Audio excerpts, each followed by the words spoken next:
চলতি মাসের শুরু থেকে চাকরিতে কোটা ব্যবস্থার সংস্কারের দাবিতে উত্তাল বিভিন্ন শিক্ষা প্রতিষ্ঠান, রাজপথ। তার মানে কি মুক্তিযুদ্ধের সন্তান নাতিপুতিরা কেউ মেধাবী না, যত রাজাকারের বাচ্চারা নাতিপুতি হলো মেধাবী, তাই না? কোটা সংস্কার আন্দোলনকারী আর ছাত্রলীগের মধ্যে দফায় দফায় সংঘর্ষ হয়েছে।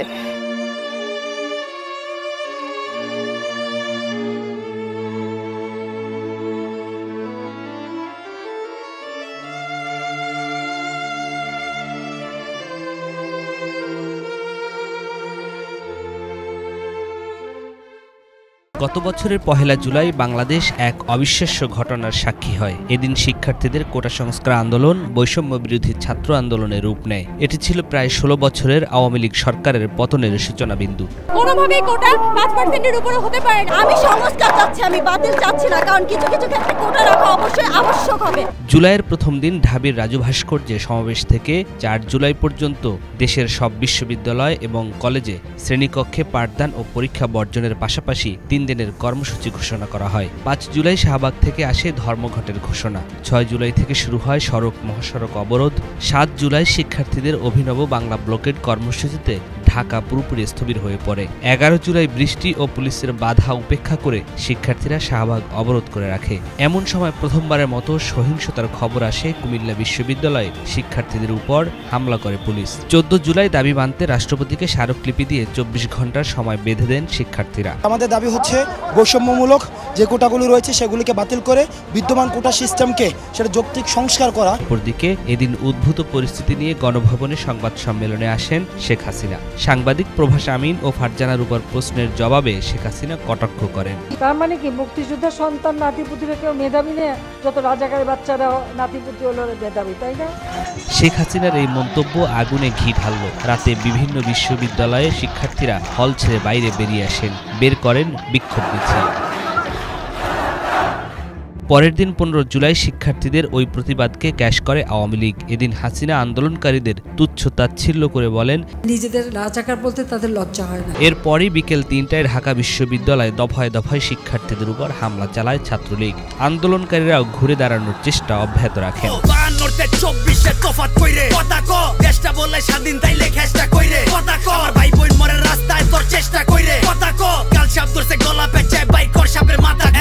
জোরজার মুল্লুকতার আগে কম মুল্লুককার লাডির জোরে কলম ভাঙে শান্তির নামে তুল্লকার গাইল মারলি পশু মারলি মারতে আইলি আজাবার রাজা যখন প্রজার জানলয় জিগা তাইলে রাজাকার আমার মানচিত্র কান্দে আইসকা দেখা দেশের হাল রে লাল সবুজের পতাকা মা পুরাটাই দেহি লাল রে তলোয়ার একাডে জাগর হওয়ার কথা ঢাল রে বাপের জিব্বায় সইতারে না উচিত কথার ঝাল।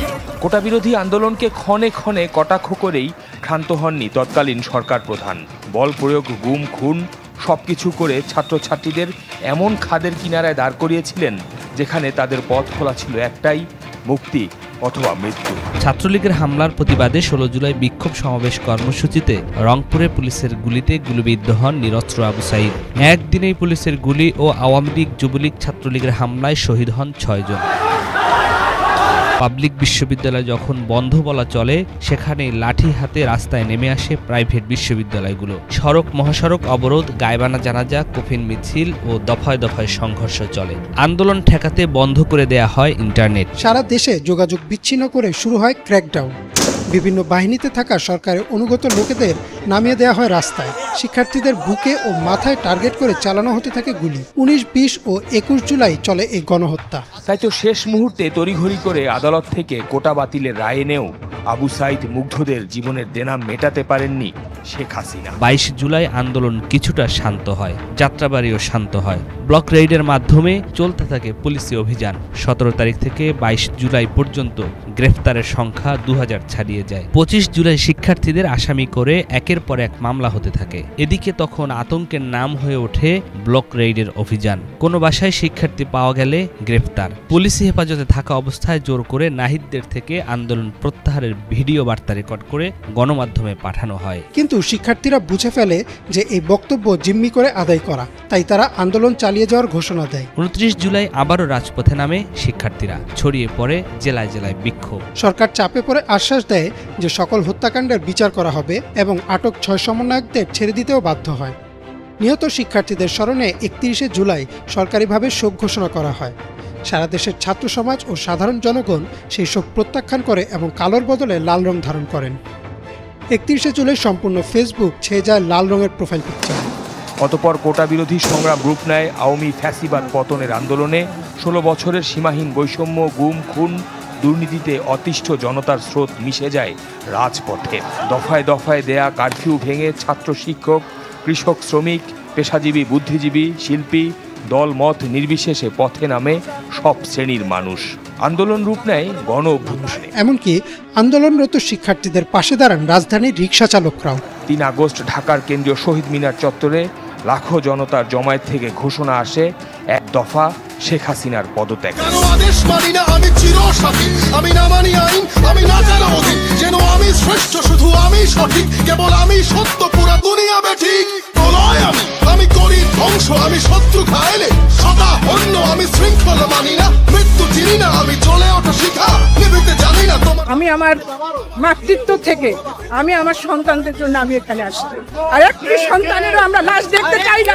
আমার একটি সন্তানের মুখে ফুলে 1.5 দশকেরও বেশি সময় রাষ্ট্র ক্ষমতায় থাকার পর অবসান হলো আওয়ামী লীগ সরকারের। দুপুর 12টায় পদত্যাগ করে সপরিবারে দেশ ত্যাগ করে ভারতে গিয়েছেন সাবেক প্রধানমন্ত্রী। তাদের তো পালানোই স্বভাব, তারা তো আমাদের মুখোমুখি যুদ্ধ করতে পারবে না। সামনের দিকে যে সরকারই আসুক, যাতে বাংলাদেশ একটি সুস্থ বাংলাদেশ হিসেবে গড়ে তুলতে পারে, এই প্রত্যাশা আমাদের সকল ছাত্র সমাজের।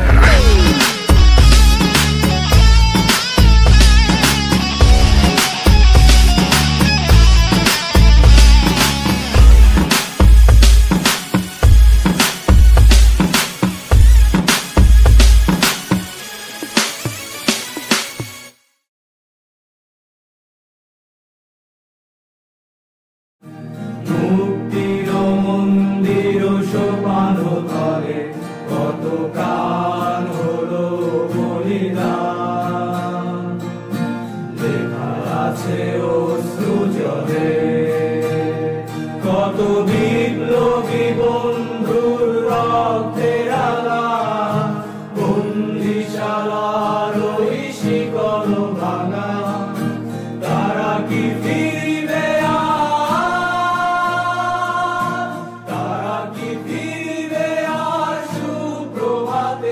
যত করুণ অরুণ গেছে রাস্তা চলে, মুক্তির মন্দির সোপান করে কত কাল হলো বলিদান।